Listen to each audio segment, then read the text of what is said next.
Quality means you've created an object of beauty. It gives pleasure and it's crafted to last. To me, the utility of beauty is very underrated in American society.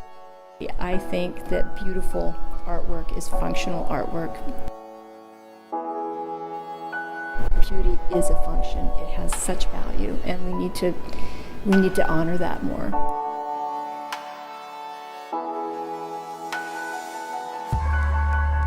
There's a lot of love and reverence in hand carving. The tools, techniques, and materials I employ, mallet with chisels and gouges wielded by a skillful hand, they're those used by our forebears as humans.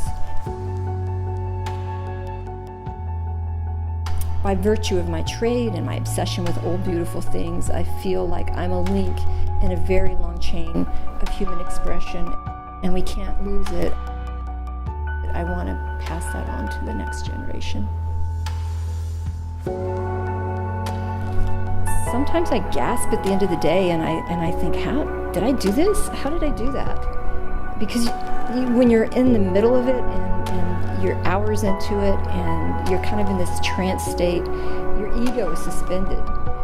That noisy voice in your head, it just goes quiet, and your hands and your eyes take over.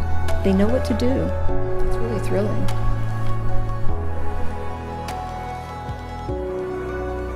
For me as a woodcarver and an artist and artisan, quality is a result of beautiful design and beautiful materials shaped by hand with skill and love.